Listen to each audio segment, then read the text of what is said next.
नमस्कार मित्रों, कैसे हो आप सब? बढ़िया हो? हमने पढ़ा था हमारा क्या इम्यून सिस्टम। इम्यून सिस्टम दो टाइप का होता था, एक्वायर्ड और इनेट इम्यूनिटी। ठीक है, अब उसको पढ़ने के बाद में हमें एक बहुत ही इंपॉर्टेंट डिजीज के बारे में पढ़ना है, जिसको हम देसी भाषा में बोलते हैं एड्स, है ना।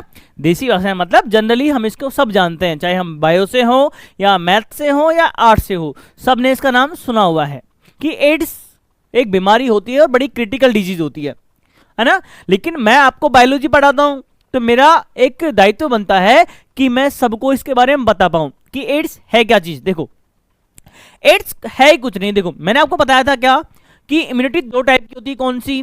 इनेट इम्यूनिटी और एक्वायर्ड इम्यूनिटी। एक्वायर्ड मतलब जो हम बाहर से लाते हैं, तो इसी का फुल फॉर्म क्या होती है? देखो बेटा, एक्वायर्ड इम्यूनोडेफिशिएंसी सिंड्रोम, यानी आपकी बॉडी एक ऐसी बॉडी बन जाएगी जिसमें एक्वायर्ड इम्यूनिटी काम करना बंद कर देगी। समझ में आ गई मेरी बात? आप कहीं से इम्यूनिटी एक्वायर नहीं कर पाओगे, है ना। उसकी डेफिशिएंसी हो जाएगी आपकी बॉडी के अंदर। तो ये तो इसकी फुल फॉर्म होगी क्या? Acquired immunodeficiency syndrome. अब देखो देखो क्या बोलते हैं इसको, लिखा हुआ बच्चा क्या लिखा हुआ है कि AIDS equal to acquired immunodeficiency syndrome. उसके बाद में बेटा ये होती किससे है? एक वायरस होता है जिसका नाम क्या है? Human immunodeficiency virus. अगर मैं बात करूं इसका वायरस की, तो इसको वायरस को शॉर्ट फॉर्म में बोलते हैं HIV वायरस। क्या बोलते हैं बच्चा? HIV वायरस, है ना। HIV वायरस मतलब HIV बोलते हैं।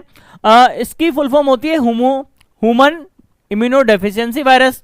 HIV weakens the body immune system by destroying CD4 cells. बेटा इसमें होता क्या है कि HIV वायरस जो होता है ना, इंसान की जो CD4 सेल है उनको क्या कर देता है बेटा? वीक कर देता है, कमजोर कर देता है। ठीक है, और T cells making the body enable to fight infections and a disease. क्या कि जो T सेल्स हैं, T हेल्पर सेल, मैंने कल कहा था क्या कि हमारी जो एंटीबॉडीज बनाने में हेल्प करती है कौन? T cells. ये अपना काम करना बंद कर देगी। समझ में आ गई मेरी बात? अब देखो क्वेश्चन क्या है कि ये फैलता कैसे है? ये जो एड्स वाली बीमारी जो है ये कैसे फैलती है, क्या क्या रीजन है इसके फैलने के, आओ देखते हैं। पहला रीजन लिखा हुआ है क्या? Unprotected sexual contact with a infected person. देखो, अगर कोई इन्फेक्टेड पर्सन है, एक ऐसी फीमेल है, ऐसा मेल है जिसके एड्स बीमारी है, और उससे सेक्सुअल कांटेक्ट हो जाता है रिप्रोडक्शन के लिए या फिर किसी भी रीजन के लिए, मैं उस रीजन की बात नहीं कर रहा हूं। समझ आ गई मेरी बात, है ना। चलो एक बात बताओ, रिप्रोडक्शन होता क्यों है? क्यों, क्या नीड पड़ती है रिप्रोडक्शन की? बताओ फटाफट कमेंट में बताओ। तुम रहने दो, मैं बता देता हूं। ये जो तुम लिख रहे हो ना मजे, अब बताता हूं तुमको टेस्ट में मजे क्या होते हैं। समझ आ गई मेरी बात? आ जाओ बेटा, यहीं आ जाओ। क्या अगर किसी मेल या फीमेल से अनप्रोटेक्टेड सेक्सुअल कांटेक्ट किया जाए और अगर वो इन्फेक्टेड निकला हो पहले से ही, तो आपके भी हो सकता है। इसीलिए सेक्सुअल कांटेक्ट के टाइम पे प्रोटेक्शन जरूरी है।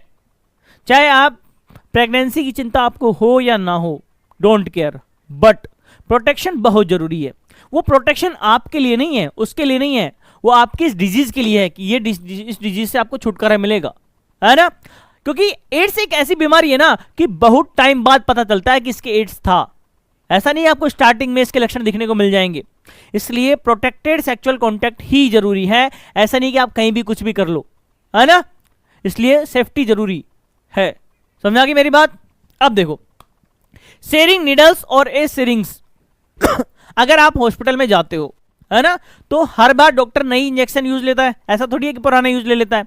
बेटा ऐसा नहीं होता है। अगर कहीं ऐसा लेता हुआ आपको दिख जाए कि कोई इंजेक्शन को पहले काम लिया उसने, उसी को दोबारा वापस काम ले रहा है, मतलब बेटा उसको साफ मना कर दो कि मैं तो इससे लगवाऊंगा ही नहीं। क्योंकि अगर किसी के पहले से HIV रहा, यानी एड्स नाम की बीमारी रही, और उसका इंजेक्शन आपके लगा दिया जाए, तो आपकी वो बीमारी 100% आ जाएगी। इसीलिए डॉक्टर को साफ बोल दो कि भैया आपका इंजेक्शन चेंज कर लो, आपकी सिरिंज चेंज कर लो। समझ में आ गई मेरी बात? अब देखो, इन्फेक्टेड ब्लड ट्रांसफ्यूजन और एक कंटामिनेटेड ब्लड प्रोडक्ट। बेटा देखो, अगर किसी का ब्लड आपके चढ़ रहा है, हम ब्लड जो डोनेट करते हैं वो किसी न किसी के चढ़ता ही है, ठीक वैसे ही अगर किसी का इन्फेक्टेड ब्लड आपके चढ़ गया है और उस ब्लड में क्या है? HIV का वायरस है, एड्स वाला वायरस है, तो भी आपको खतरा है। इसीलिए पूरे ब्लड की जांच होनी चाहिए कि उसमें HIV है या नहीं है, उसके बाद ही ब्लड चढ़ाना चाहिए। आगे देखो, HIV can pass from a infected mother to the her baby during the pregnancy. अगर किसी मदर के HIV पहले से हो रखा है और वो उस केस में क्या हो जाती है बेटा, प्रेग्नेंट हो जाती है, तो अब उस बच्चे के बाय बर्थ HIV होगा। समझ में आ गई बात, बाय बर्थ उसके एड्स होगा। बेटा एड्स इस बीमारी का नाम है, HIV इस बीमारी को क्रिएट करने वाले वायरस का नाम है, याद रहेगी, ह्यूमन इम्यूनोडेफिशिएंसी वायरस। आगे मेरी बात समझ में। एक बहुत ही इंपॉर्टेंट लाइन लिखी हुई है क्या, कि HIV is not spread by the hugging. जो HIV बीमारी जो है किसी के गले लगने से नहीं फैलती है, किसी के हाथ मिलाने से नहीं फैलती है, किसी के साथ अपना खाना शेयर करने से नहीं फैलती है, और मच्छर के काटने से भी नहीं फैलती है। कहीं आपके दिमाग में चल रहा हो कि सर किसी पर्सन के HIV है, उसके मच्छर ने काटा और उसका खून लाके मेरे यहाँ पे काट लिया और मेरा HIV फैल जाएगा। बेटा ऐसा नहीं फैलेगा, है ना, डोंट केयर, मतलब डोंट वरी, है ना। बायोलॉजी ही इतनी भी लेजी नहीं है, इतनी भी कमजोर नहीं है, बहुत स्ट्रॉन्ग बायोलॉजी है हमारी, है ना। तो इसलिए यहाँ पे लिखा हुआ बेटा क्या, prevention is the better than cure. बेटा बचाव ही केयरिंग से ज्यादा अच्छा इलाज है। भाई हम केयर कब करते हैं, जब चीजें बाद में क्रिएट हो जाए, लेकिन क्रिएट हो इससे पहले क्या कर ले, उसका बचाव कर ले, यस और नो।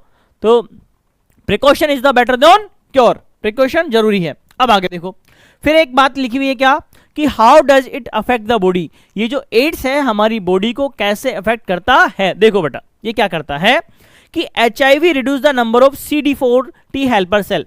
हमारी जो T हेल्पर सेल होती है ना, उस सेल को क्या करता है बेटा, ये कम कर देता है, रिड्यूस कर देता है। देखो हमारी बॉडी में 3 टाइप की सेल होती है, कौन कौन सी, के killer cell, T helper cell और एस सप्रेसिव सेल।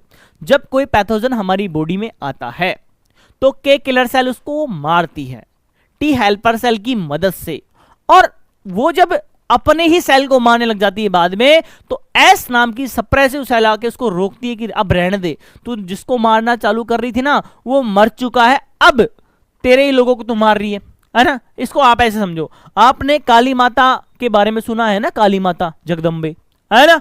वो क्या करती है, वो क्या करती है, त्रिशूल की मदद से राक्षसों का विनाश करती है, यस और नो। त्रिशूल की मदद से राक्षसों का विनाश करती है, और उस विनाश करते करते वो इतनी खो जाती है, इतनी मग्न हो जाती है कि देवताओं का ही विनाश करने लग जाती है, यस और no.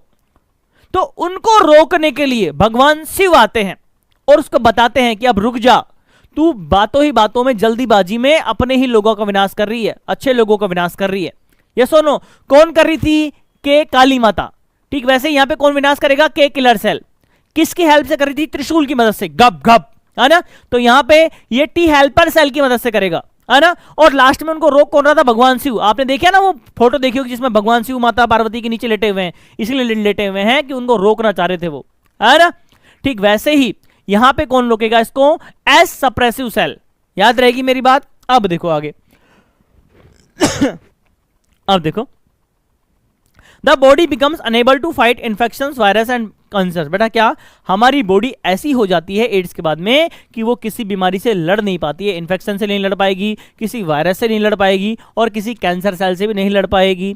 When the CD4 count drops below, जब CD4 सेल क्या बेटा गिर जाती है, कितने से, 200 सेल पर मिलीमीटर क्यूब से, HIV infection turns into the AIDS. क्या, तब उसे हम क्या बोलते हैं बेटा, एड्स की बीमारी का नाम दे देते हैं। AIDS leads to the severe infections, cancer and other life threatening condition. बेटा एड्स होने के बाद में इन बीमारियों के होने का भी खतरा है, किसका, कैंसर का, इन्फेक्शन का, और अदर भी बहुत सारी डेंजरस डिजीज हो सकती हैं। लिखा हुआ है क्या, there is a currently no cure for AIDS. अभी तक क्या एड्स का कोई इलाज नहीं है, but early diagnosis, proper treatment and care can help people live long healthy life. बेटा क्या, कि अगर हमें जल्दी ही पता चल जाए तब उसका इलाज पॉसिबल है, लेकिन क्रिटिकल डिजीज कंडीशन में जाने के बाद अभी तक इसका कोई दवाई बनी नहीं है। आगे देखो, कौन सा टेस्ट होता है बेटा एड्स के लिए, या यस और नो, भाई जांच तो करवाना पड़ेगा। अब कौन कौन सी जांचें हैं वो देखो, एक जांच है बेटा क्या, एलिसा। क्या है एलिसा, इसमें क्या देखते हैं, एंटीबॉडीज, है ना। HIV1 एंड 2 एंटीबॉडी टेस्ट, इसका नाम क्या है बेटा, एलिसा बोलते हैं। यानी आपसे कोई क्वेश्चन पूछा जाए कि एड्स के लिए कौन सा टेस्ट होता है, तो आप बोलोगे एलिसा। इसमें क्या किया जाता है बेटा, detect antibodies to HIV in blood. क्या, कि HIV के खिलाफ बनने वाली एंटीबॉडीज हमारी बॉडी के अंदर देखी जाती है, अगर वो है तो HIV है, नहीं तो नहीं है ना। HIV रैपिड टेस्ट, एक होता है बेटा क्या, HIV का जल्दी से जल्दी टेस्ट, जिसमें 15 से 30 मिनट में पता चल जाता है ना, जल्दी से रिजल्ट आ जाता है, इसमें थोड़ा टाइम लगता है। एक बेटा क्या है, RNA PCR टेस्ट, है ना, पॉलीमराइजेशन चैन रिएक्शन होता है, PCR की फुल फॉर्म याद रख लेना। PCR की फुल फॉर्म क्या होती है, PCR की पॉलीमराइजेशन चैन रिएक्शन, ठीक है। ये क्या, डिटेक्ट HIV वायरस बेटा, RNA के अंदर क्या करते हैं हम, जो इस वायरस को डिटेक्ट कर लेते हैं, ठीक है। और एक होता है CD4 काउंट, सेल को तो काउंट किया जाता है, अगर इनका नंबर ऑफ काउंटिंग कम आती है तो ये बीमारी है, नहीं तो नहीं है। देखो एक लाइन लिखी हुई है क्या, AIDS is not just a health issue. बेटा एड्स क्या है कि जस्ट एक केवल एक हेल्थ इशू नहीं है, it is also about the compassion, awareness and support. बेटा इसके लिए हमें क्या करना पड़ेगा, अवेयरनेस, जागरूक रखना पड़ेगा, और जिसकी बीमारी है उसको सपोर्ट करना पड़ेगा। अर्ली टेस्टिंग होनी चाहिए, इसका treatment can save lives and prevent the spread of है। और हमें जल्दी पता लगने के बाद में उसे हेट नहीं कर रही है कि इसके एड्स हैं, उसकी केयर करनी है ना। क्योंकि बेटा ये मैंने कहा ना, हाथ मिलाने से, साथ में खाना खाने से, साथ में सोने से नहीं फैलती है। आपका ब्लड एक्सचेंज नहीं होना चाहिए, आपका सेक्सुअल कांटेक्ट नहीं होना चाहिए, बस। आई मेरी बात समझ में, इसलिए लिखा हुआ क्या, awareness, care and support can end HIV AIDS. क्या, अवेयरनेस से, केयर से, सपोर्ट से हम एड्स को खत्म कर सकते हैं, इसके अलावा कोई इलाज नहीं है। इसीलिए बच्चा आपको हमेशा इन चीजों का पालन करना है, इन चीजों का ध्यान रखना है कि क्या बिना प्रोटेक्शन के सेक्सुअल इंटरकोर्स नहीं करना है, चाहे कुछ भी हो जाए। समझ में आ गई मेरी बात।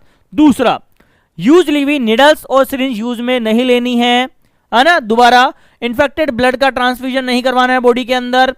समझ में आ गई मेरी बात। और मदर के अगर प्रेगनेंसी के टाइम पहले क्या है, HIV है, तो बच्चे के भी होगा, इसलिए पहले जांचें जरूरी है। आप अगर कोई ऑपरेशन करवाते हो तो उस ऑपरेशन से पहले डॉक्टर HIV का जांच लिखता है। समझ आ गई मेरी बात। इसलिए हमारी बायोलॉजी पढ़ना बहुत जरूरी है, हर व्यक्ति को इसके बारे में पता होना जरूरी है। इसलिए आप अपने दोस्तों के साथ में, ऐसा आपका दोस्त जो इन चक्करों में पड़ा रहता है, उसको फटाफट भेज दो क्या, कि तेरे को एड्स का खतरा भी बन सकता है, इसलिए थोड़ा सुधर जा, है ना, पढ़ाई लिखाई कर ले। क्यों नहीं हो रही पढ़ाई, क्यों नहीं हो रही पढ़ाई, इसलिए नहीं हो रही है कि आप यहां उलझे पड़े हो। यहां से उठ के बेटा यहां आओ, पढ़ो, यहां पढ़ोगे तभी तो बनोगे।